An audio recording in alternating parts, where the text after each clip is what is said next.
Dear Catherine, I have spent many days and nights cutting pictures on my computer to report from my country. Now I'm writing a letter to you and your friends because I think that this is the most honest form of writing, by hand, word for word, into the silence of the morning. Rebellion, struggle, victory, courage. Since childhood, my association with these words has been with male hero characters.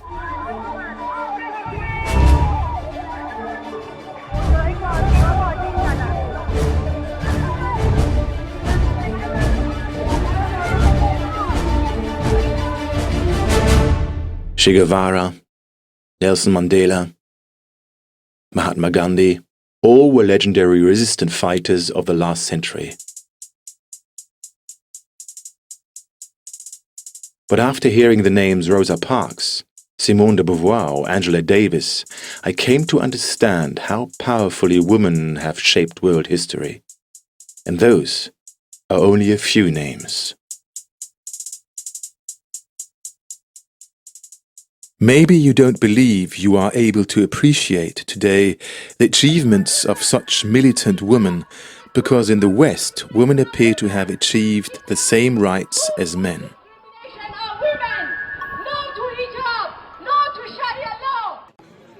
Muslim states are also changing. Education, mobility and modern views are breaking down old structures. It looks like it's finally time that women everywhere in the world are becoming equal.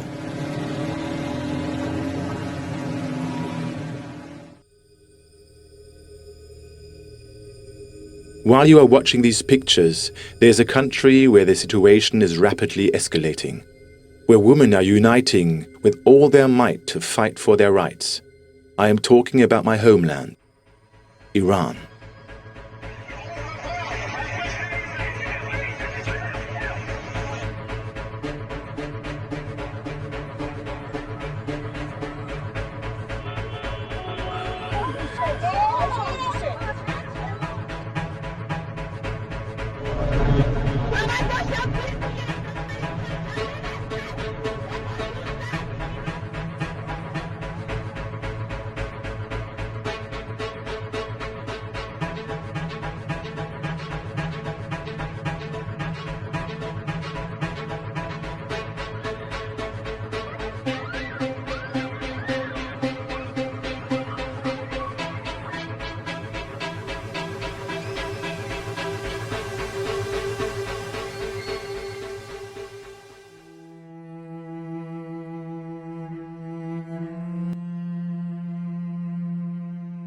When I look at the history of my country, I see that Iranian women in the last century have won their rights over and over, but unfortunately always lost them again. In year 1925, Reza Pahlavi was crowned a Shah. Very quickly, the industrial and economic development of the country accelerated. He turned the conservative image of Iran upside down.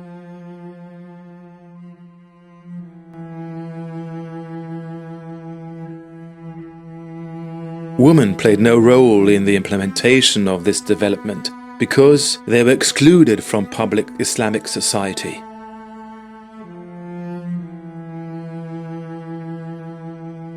This is why 11 years later, Reza Shah Pahlavi introduced a headscarf ban against the will of the clergy, calling women to leave their houses and to work side by side with men.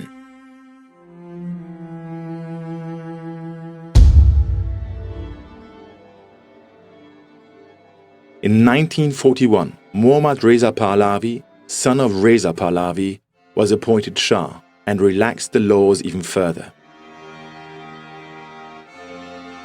He liberalized the entire social life of women.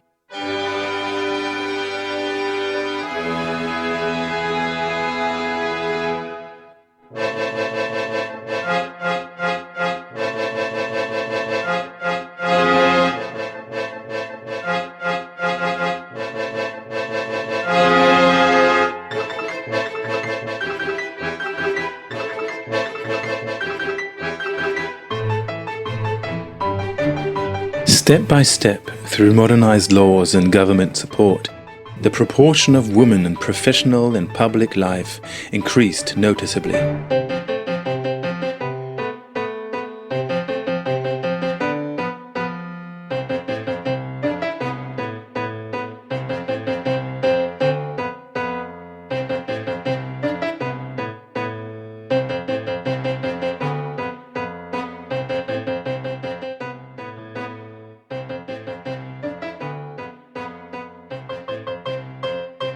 Women were free and forgot what an exhausting journey and how many hurdles they had overcome to escape the yoke of oppression. One force profited from this carelessness: the clergy. One of the most famous clerics was the Ayatollah Ruhollah Khomeini. دلخوش نباشید که مسکن فقط میسازیم، آب و برق را مجانی میکنیم برای طبقه مستمند، اتوبوس را مجانی میکنیم برای طبقه مستمند. He won the support of the people with false promises and overthrew the Shah with the help of his supporters in 1979, laying the foundation for the new totalitarian Islamic government through force and capital punishment.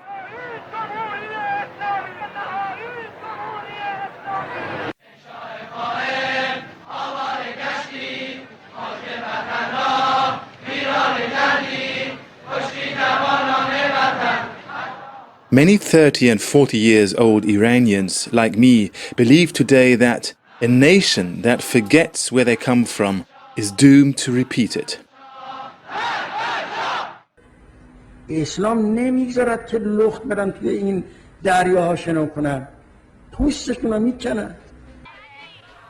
Less than a month after his seizure of power, Khomeini made headscarves for women compulsory. As a result, many women gathered publicly to demonstrate against this oppression.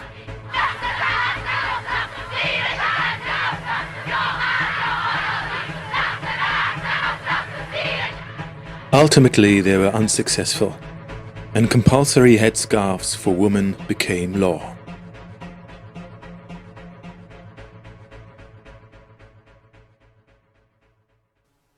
When I was a soldier, I was just 18 years old. I witnessed police attacks on women for the first time. We were forced every weekend to go to the city and to arrest women who weren't wearing headscarves or following the prescribed dress codes in accordance with the law. I saw them beating women with clubs, warding off their husbands with tear gas, and cursing them. I felt powerless. The memories of my time in the military became the content of my nightmares. I will never forget the terrible and brutal scenes. این چه سربازی واسه خودت درست کردی؟ خجالت نمیکشی با این ریخت و قیافه اومدی بیرون؟ مگه سرباز من چشه آقا؟ یعنی تو خودت نمیفهمی سربازت چشه؟ اصلا شما کی هستین که با من اینطور صحبت میکنی؟ سوار چه خانم؟ اونجا میفهمی من کیم؟ من تا ندونم شما کی هستین پامو تو اون ماشین نمیذارم. سید بندازش تو ماشین. اه چیکار میکنی؟ ولم کن. ولم کن. اونطوری نه، دستشو بگی بکش بندازش تو ماشین. آقای محترم تو برو کنار مرتی که بی غیرت. آقای محترم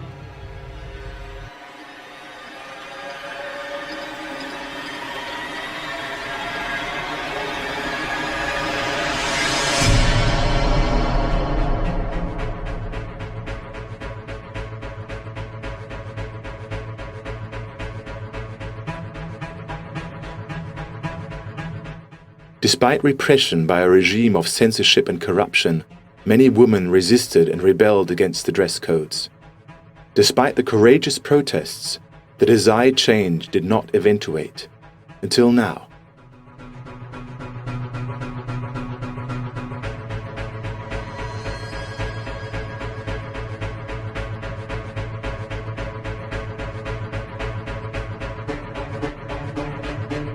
A few years ago, a woman named Masih Ali-Nejat launched a campaign for a promising future. In 2014, she founded the Facebook group My Stealthy Freedom, which quickly found many followers.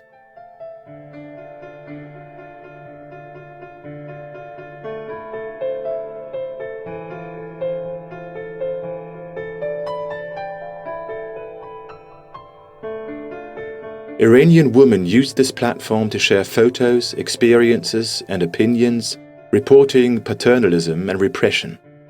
The group came to the government's attention, but they saw no threat.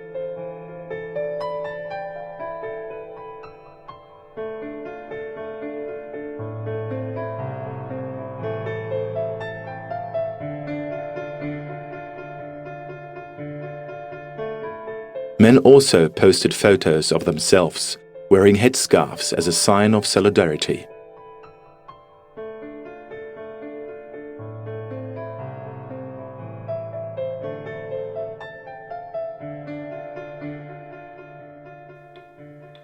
But not all men share solidarity with the women's cause.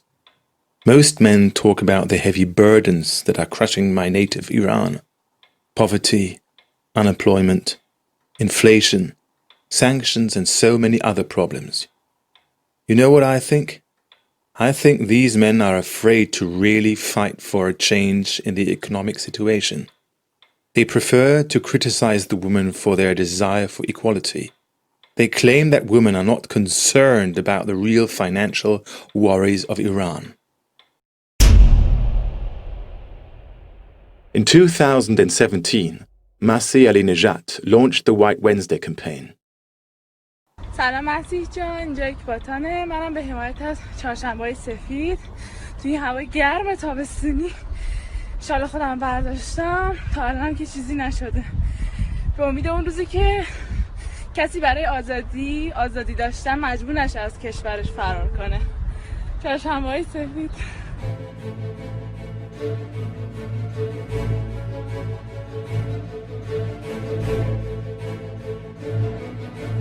The intention of this movement was to call on women in Iran to leave their houses wearing a white headscarf every Wednesday in completely non-violent protest.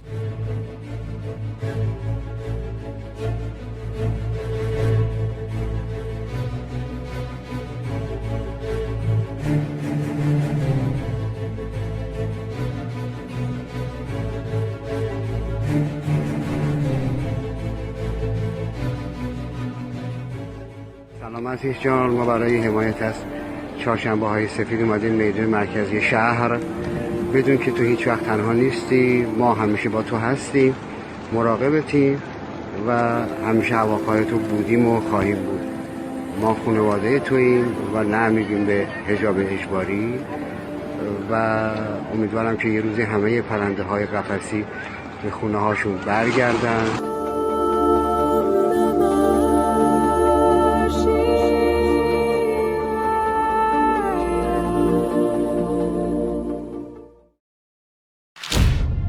To wear a white headscarf may seem harmless at first, but if the Revolutionary Guard, Bassi and Sepah, observed the corrupt way they silence opponents of the regime and the power they carry, then the danger and risk these women are taking becomes clear.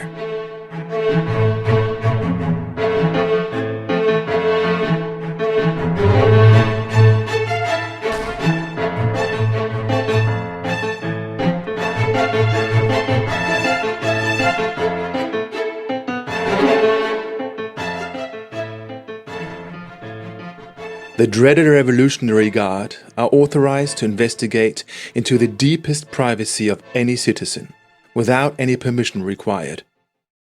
Their cars don't even have license plates. مراقب باش، چپ و راستتو نگاه کن. یه وقتی دیدی یکی با یه 4 لیتری یا 1.5 لیتری اومد سمتت، یه چیزی پاشید تو صورتت.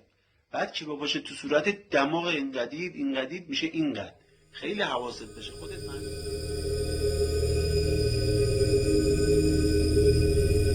This threat stems from acid attacks in 2014, which claimed the life of one person and seriously injured several others.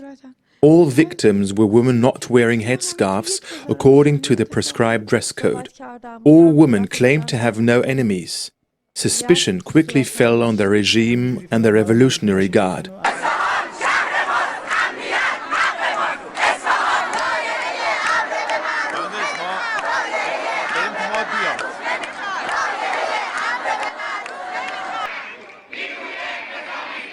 Interrogations of the main suspects fizzled out.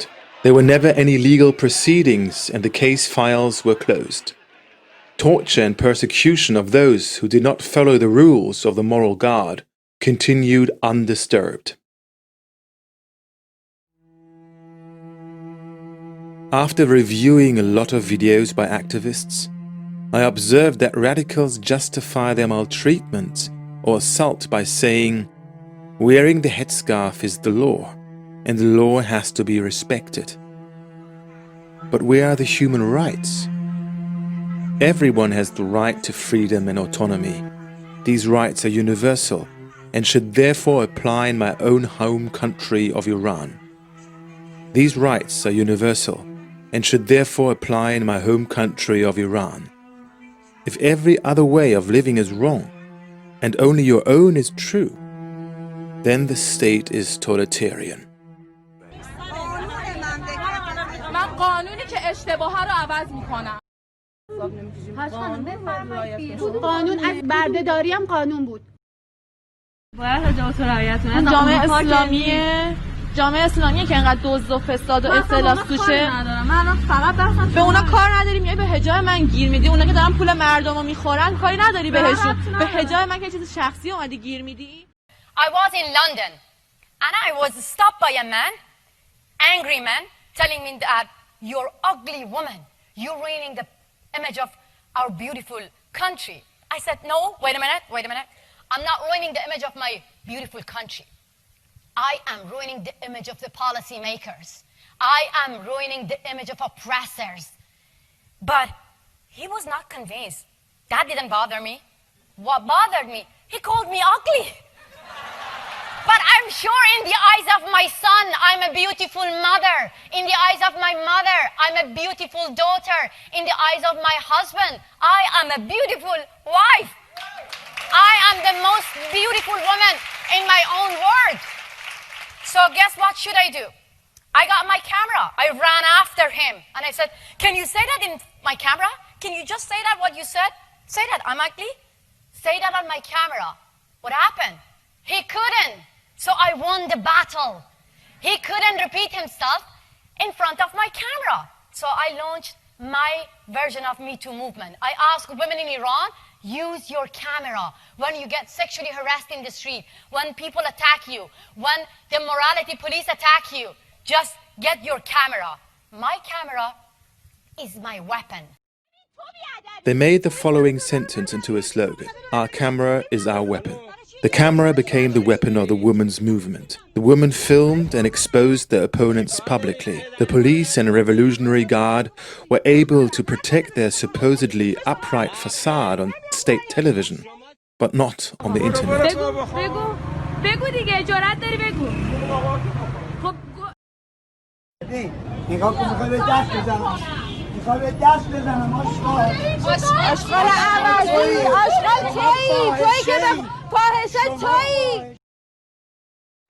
Many opponents of the activists felt attacked by the cameras and refused to go before them.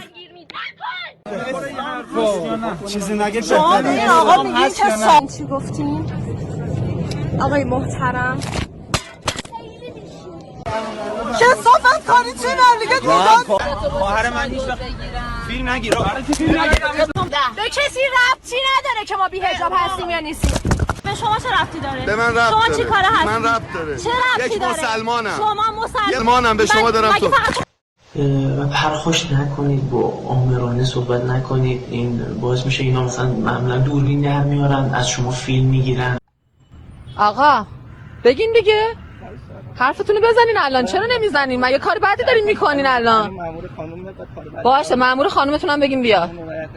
قانون چی رو؟ قانون زوری؟ قانون زوری؟ سلام، من میخواستم بگم که لطفاً فکر نکنید که قضیه حجاب اجباری بحثی که فقط به خانم‌های ما مربوط بشه، منحصر به خانم‌ها باشه. این قضیه به کل جامعه مربوط میشه. Many men also supported the White Wednesday campaign with their own videos.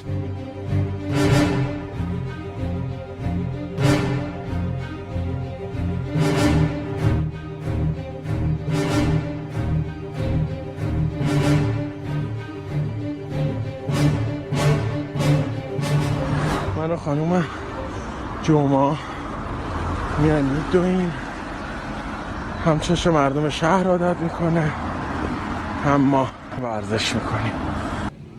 In my opinion, the White Wednesday campaign found its turning point on the 28th December 2017. On that day, a young woman went to Enghelab Street without consulting anyone. She stood clearly visible on an electricity box, took off her white headscarf, fastened it to a wooden stick, and waved it like a signal flag.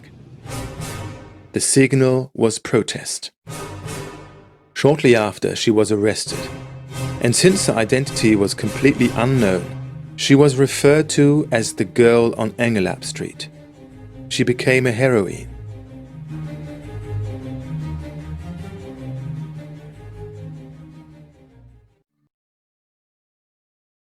Do you know what Enghelab Street means? Road of Revolution. The street is located in the center of Tehran, near the most prestigious universities in Iran. Many students, scholars, and intellectuals travel through there daily. All major political demonstrations started here.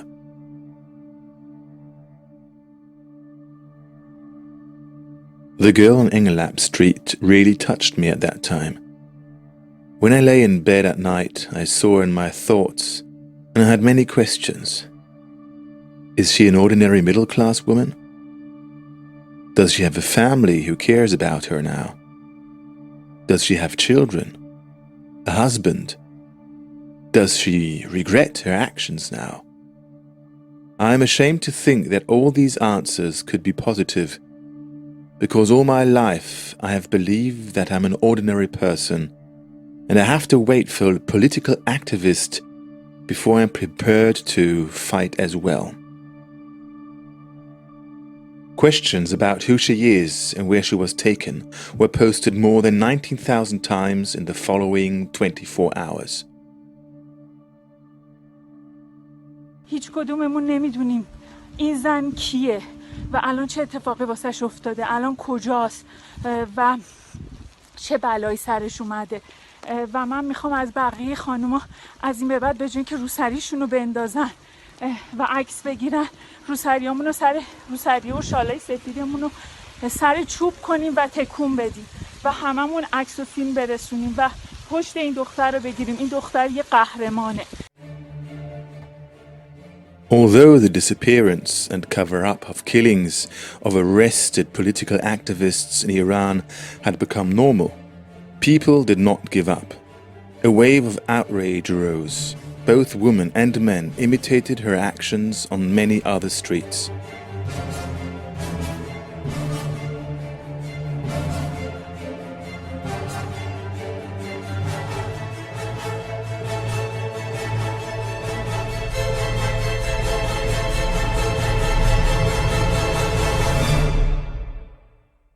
According to the police, 29 arrests were reported in the following month.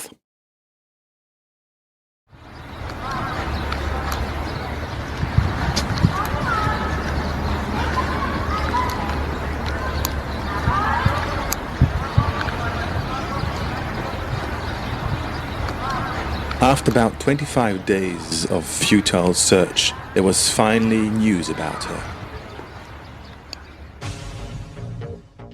I was asking neighbors about this woman. I found out that she lived in this street and that she had a 9-month-old child. I went to the police station, but I couldn't get much information. I contacted the court today and couldn't get any information either. But there is no doubt that this woman was arrested by the regime. Nasrin Sotoudeh, an Iranian lawyer and committed human rights activist, has had so many highs and lows that we can't detail her entire biography here. Here are just some of her activities. Lawyer Sotoudeh has always opposed the death penalty and defended women's rights.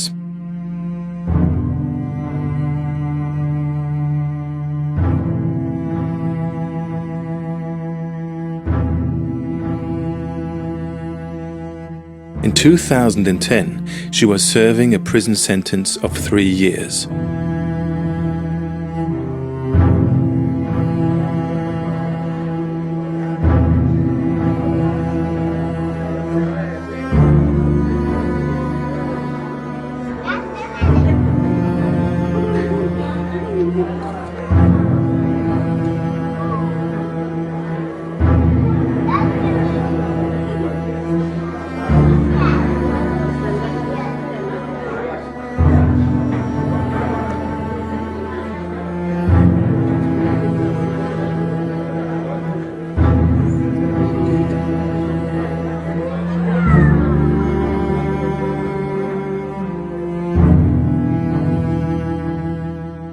The first case following her release in disbarment was again one directed against the regime. On the 28th of January 2018, Nasrin Sotoudeh announced on Twitter that the girl on Enghelab Street has been released. Her name was Vida Movahed.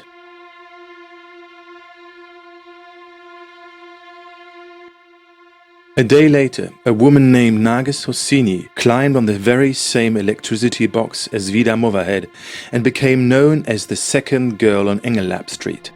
I was thrilled because the actions continued. Unfortunately, Nargis Hosseini was sentenced to 2 years imprisonment.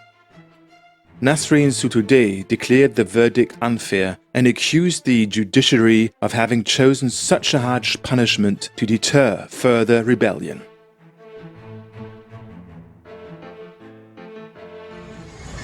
The rebels were no longer afraid.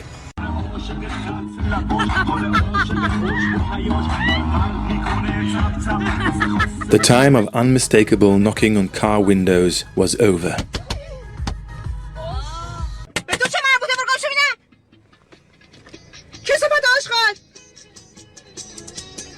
They were no longer abused and yelled at by strangers who did not like their appearance. All this had become ineffective.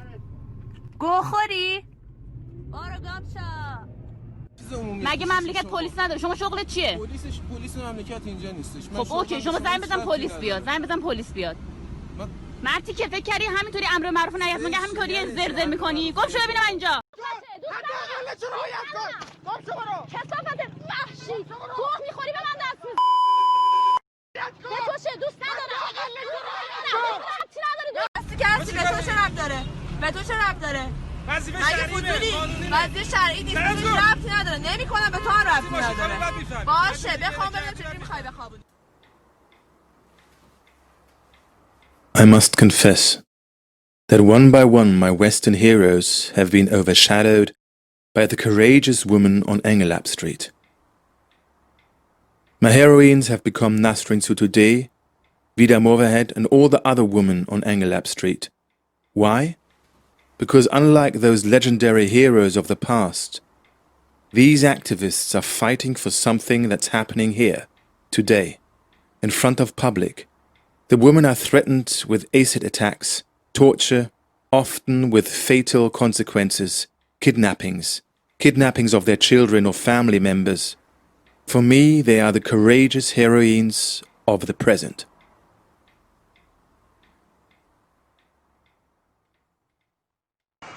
When the third girl on Enghelab Street climbed onto the electricity box, the regime was taken completely by surprise. The young woman's name was Azam Yangravi, and she said, "I did that for freedom, so that injustice against women comes to an end. For that, I accept every consequence, no matter what the cost." She was sentenced to 3 years probation.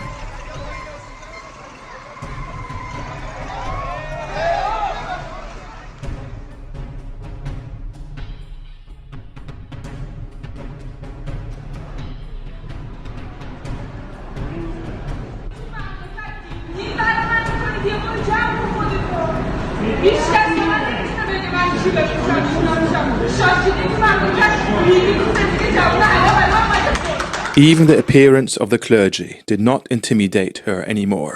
Shaparak Shayarizadeh was eventually arrested. Shaparak informed me that she was beaten up at the police station last night, and we are very worried about her. I also heard from some policemen that her case file was kept locked and was secretly brought to court. Today, on the 21st of February 2018, some witnesses saw a woman who was trying to climb up the electricity box. All witnesses have seen that police attacked that woman and brutally threw her down, and she was arrested afterwards. I'm warning all the legal authorities and the police force who beat up this woman that what they did was illegal and that they will be prosecuted.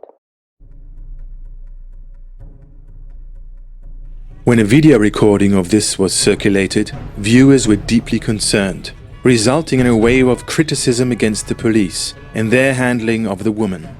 She was also represented by Nasrin Sotoudeh. This woman was Mariam Shariat Madari.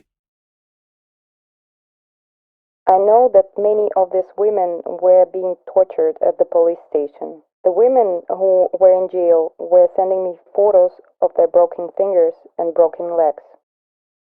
Also, Mariam Shariat Madari was heavily injured, especially her knee and her foot, when she was overthrown from electricity box.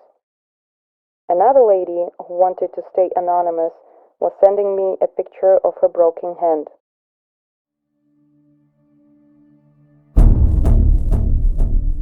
Mariam Shariat Madari was sentenced to 1 year in prison. At the same time, her predecessor, Shabarak Shajarizadeh, previously released on bail, was arrested. She had been traveling with her son without wearing a headscarf. She went on a 9-day hunger strike until she was finally freed with the help of Nasrin Sotoudeh. حکمم اومده 20 سال. Shortly after the release of this video, Shabarak secretly left the country. امنیت جانی ندارم. از ایران خارج شدم. در حال حاضر وکیلم خانم نسرین ستوده در بازداشت. This time, Nasrin Sotoudeh was imprisoned, and the girls on Enghelab Street joined forces to support her. In March 2019, Nasrin Sotoudeh was sentenced to 38 years in prison and 148 lashes. Allegations included incitement to corruption and prostitution, openly sinful behavior in public without a headscarf, and disturbing public order. She attracted media attention from all over the world. To prevent more women from demonstrating on electricity boxes, the government appeared to use all its inspiration and presented the following solution. The electricity boxes were given a slope to make climbing on them more difficult.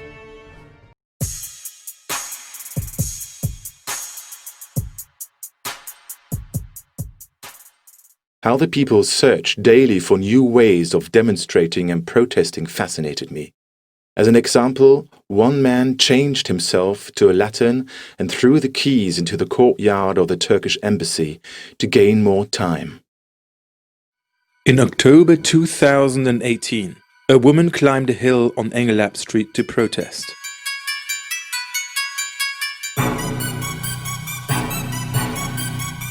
After almost 7 months, her lawyer announced that it was wieder Movahed again.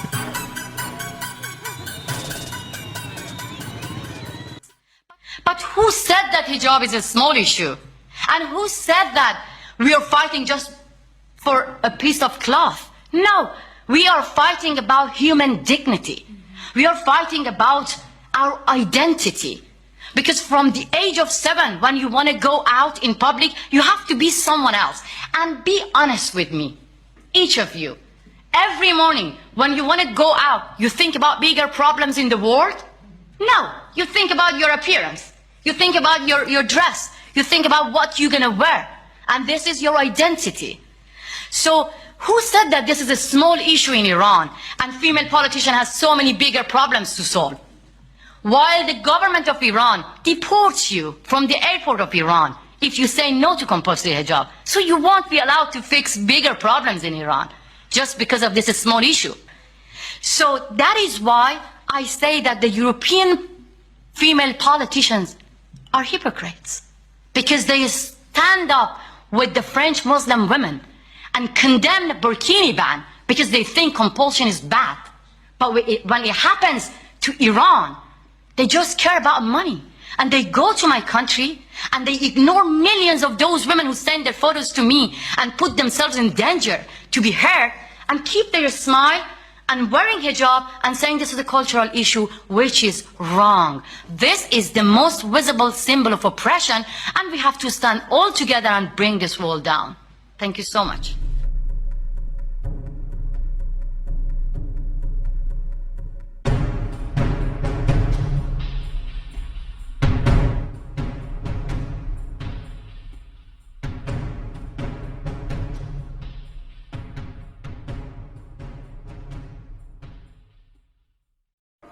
من ایرانی نیستم، من دانمارکیم. Que los hombres, y eso implica la manera de vestir. I learned in my homeland of Iran, if all human and ideological values of a society are destroyed by a dictatorial regime, then the heroes are not male. It is the inexhaustible power of the woman. They are my heroines. Yes, these are the women of my country. They teach me that human values like cohesion, courage, trust, and responsibility are important values that disrupt a dictatorial regime. They risk their lives for freedom and justice and a respectful community. This is what matters in life and what makes a society.